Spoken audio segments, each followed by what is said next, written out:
rasanya crunchy-crunchy enak gimana gitu ya, gurih-gurih. Nyoy. Enak ya, tapi ini udah digoreng nih. Nah, ini bentuk aslinya nih seperti ini nih, Kak Nah, Bukti. seperti ini. Betul Kalau sekali. kayak gini langsung dimakan berani? Janganlah. Masa langsung dimakan? Tapi enak banget ini. Dan selain enak nih katanya banyak manfaatnya juga loh. Katanya ini menimbulkan alergi tapi Kak Bukti. Nah, itu fakta atau mitos itu? Nah, langsung aja nih kita tanyakan. Ada Dokter Jualita, spesialis gizi klinik. Hai dok, apa kabar? Enak banget dok. Enak dok. Dari sekian banyak manfaat belut ini nih dok, katanya ini tapi bisa menyebabkan alergi dok. Itu fakta atau mitos? Ini sih sebenarnya mitos. Gini, belut kan memang dia kandungan utamanya protein. Penyebab alergi itu biasanya yang dasarnya protein. Tapi yang nggak banyak sih yang alergi terhadap belut, dia spesifik gitu loh. Ada orang-orang tertentu yang dia memang tidak bisa konsumsi belut karena dia alergi. Bisa aja gitu. Cuma untuk ikan-ikanan, termasuk kan belut ini dibilang ikan juga sebenarnya ya.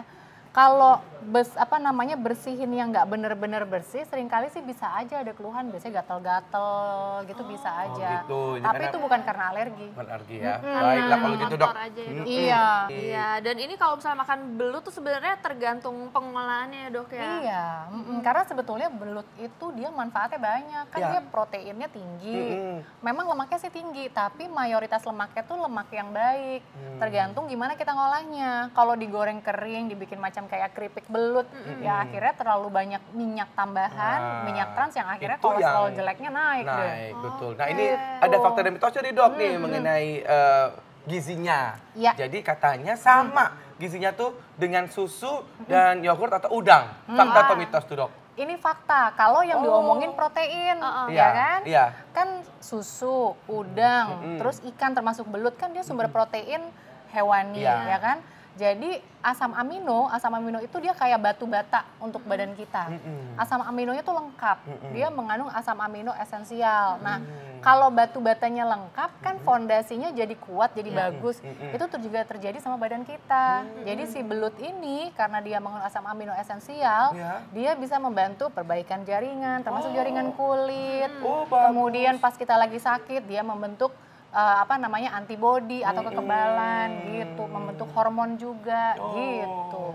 Oke, ini ada lagi nih dok, katanya ini kalau misalnya makan belut ini bisa mencegah anemia dok, fakta atau mitos nih? Fakta. Wow. Nah, ini yakin jadi ya gini, sampai fakta. Yakin saya gitu.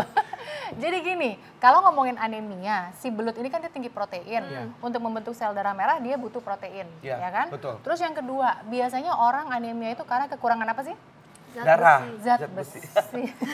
Dikit lagi. Karena kekurangan zat besi. Nah, si belut ini dia juga kandungan zat besinya cukup. Tidak setinggi daging sapi, tapi kandungan zat besinya cukup. Terus yang dominan lagi apa? Vitamin B12-nya tinggi. Vitamin B12 apa itu tuh, dok? B12 itu? Nah, si vitamin B12 ini dia fungsinya bikin membantu pematangan sel darah merah. Percuma kalau misalnya zat gizi yang lain cukup tapi B12-nya nggak cukup.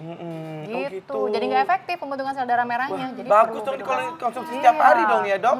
Nah, kita ada lagi nih dok, mitos atau fakta nih dok. Katanya hati-hati dok kalau misalnya menyandingkan belut dengan nasi putih karena keduanya memiliki karbohidrat yang sama-sama tinggi dok. Nah, ini fakta atau mitos dok? Ini mitos. Oh mitos. Iya dong, kan ikan itu, belut kan termasuk ikan. Ya. Ikan itu kan nggak mengandung karbohidrat. Nah, gitu ya. Jadi boleh-boleh aja sih pakai nasi putih. Terus jangan lupa pakai lalap. Oh iya benar, Ya itu ada kan? sayurannya Buat- tetap ada. Berarti buat jangan seratnya. sambal belut kayak tadi Buat gitu. ada seratnya ya dok. Harus ada sayurannya ya Ada sayurannya, tetap. jangan lupa. Gitu. Baik, nah ini katanya nih dok, konsumsi belut itu bagus untuk kesehatan mata. Fakta atau mitos dok? Ini juga fakta. What? Ya kan? Gimana tuh kok bisa Kan fakta dok? kita kan taunya kalau kesehatan mata itu salah satunya karena vitamin A yang cukup. Dan ya taunya kan? wortel doang dok kalau misalnya itu. Nah, si belut ini dia juga mengandung kadar vitamin A yang cukup tinggi. Oh iya. Jadi lumayan banget gitu. Maksudnya gini loh, Saya senang banget Ayo Hidup Sehat itu suka memberikan apa ya? Pilihan topik yang kadang kita nggak kepikir, Iya, kan? betul. Kita selalu kepikiran kan kalau misalnya vitamin A itu sumbernya Wortel aja. aja. atau kalau yang dari hewani biasanya daging, ati gitu kan. Ternyata belut ini juga loh. Oh, Gitu. makanya nonton Ayo Hidup Sehat. Jadi kita kasih tahu tuh ya kan, ternyata Alternatif vitamin apa A lagi gitu ya? alternatif lain, betul. Oke dok, Ya. ini katanya nih dok, belut ini berfungsi menghambat pertumbuhan kanker payudara dok. Ini fakta atau mitos nih? Kalau ini sih mitos. Oh, mitos. Ya kan?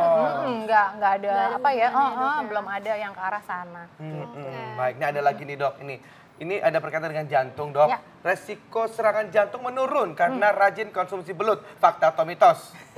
Ini mitos. Mitos juga. Tapi sebenarnya gini, Ya. tergantung pengolahannya apa gitu. Kan tadi saya bilang belut itu dia kaya akan asam lemak yang bagus gitu. Lemaknya lemak bagus. Dia omega 3 juga ada. Oh ya. Tapi kalau pengolahannya digoreng akhirnya kalau kebanyakan juga yang pertama bikin gemuk, yang kedua bikin kolesterol jahatnya naik gitu. Oke, ini berhubungan nih dok sama mitos atau fakta kita nih dok. Ya. Katanya kolesterol ini naik karena konsumsi belut dok. Fakta atau mitos? Ini mitos. Mitos. Ah, Karena ada omega 3 ya dok. Iya, tapi sebenarnya balik-balik lagi pengolahannya diapain, Nah, ya kan? itu dia. Sebetulnya belut itu termasuk yang kadar kolesterol rendah kok. Gitu. Gitu. Tapi kalau Jadi, misalnya digoreng kayak gini gimana? kalau nih? digoreng kayak gini kan lemak jenuhnya jadi tinggi. Kebanyakan lemak jenuh juga bikin kadar kolesterolnya jahatnya naik. Sebenarnya lihat deh, kalau orang Jepang kan dia bikin belutnya itu dipanggang ya. Iya. Ada unagi. Iya. Itu kan dia nggak bagus ya, digoreng, Dok? lebih bagus sih. Dipanggang ya. Oke, direbus? Ada nggak ya? Belut direbus? Kayaknya Dikukus kali ya dok ya? kalau dikukus bisa mungkin gitu. Nah ini di kampung-kampung banyak nih dok. Ya katanya wanita hamil pantang untuk konsumsi belut. Gitu. Fakta atau mitos dok? Mitos Mitos, juga. oh, nggak ada Boleh hubungannya. banget. Boleh banget malah Proteinnya ya. bagus. Zat besinya ada. Omega B12 3. cukup, omega 3. Terus tadi yang terakhir vitamin A. Vitamin A. Wah bagus banget dong Oke, begitu. Dok nih terakhir nih dok, Ya. tips-tips nih untuk masyarakat gimana caranya supaya bisa mengkonsumsi belut dan juga dapat manfaat yang paling efektif nih dok dari belut itu sendiri. Oke, jadi belut itu boleh dikonsumsi sebagai salah satu alternatif bahan makanan sumber protein, vitamin B12 sama vitamin A gitu. Boleh dikonsumsi tapi perhatikan pengolahannya. Nah. Lebih baik tidak digoreng. Yang Jadi bagusnya- diapain? Boleh dipanggang, terus yang kedua boleh dipindang gitu. Dipindang, Atau bener. dimasak kayak apa ya? Kayak asam-asam gitu juga bisa kok. Oh, di steam gitu ya Di dok? steam juga boleh. Kalau dibakar gitu? Bakar juga boleh asal tidak apa ya, nggak sampai yang gosong Arangnya banget. sampai gosong Boleh-boleh banget gitu. aja. Oke, baik dok. Terima kasih banyak. Sama-sama. Jadi artinya belut ini banyak manfaatnya loh pemirsa ya. Dan ini mesti mendapatkan alternatif makanan lain, Iya, menu betul. lain. Silakan aja dibuat itu biar bervariasi makanan kita. Benar. Terima kasih dokter. Sama-sama Mas Bagus.